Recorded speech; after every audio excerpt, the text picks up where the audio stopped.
Hello, this is Susan Nash, and I just wanted to say that we're all in this together, and this is the time for creativity. So I don't know if you've noticed that we also obviously have some problems with supply chains, not only due to issues in China and transportation, but also because of labor force issues, people not being able to go to work, etc. But we're seeing a lot of really creative workarounds, especially in the medical supply chain. For example, the types of like daily use types of masks that people would use just to keep from spraying foamates and things like that.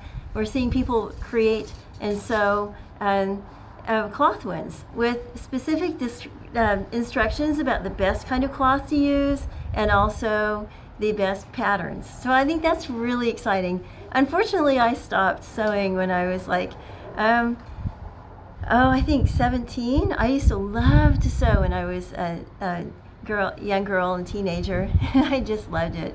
But unfortunately, maybe I'll have to order a sewing machine, don't know. But the other side, another interesting breakthrough is in addressing the shortage of plastic shields for health workers. Plastic shields to protect from spray, etc., and sneezing, and also in the intubation, having a protection around the patient.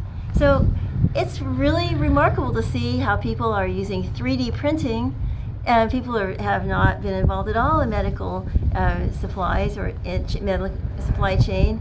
Are gearing up and doing 3D printing using their home printers, their small office printers.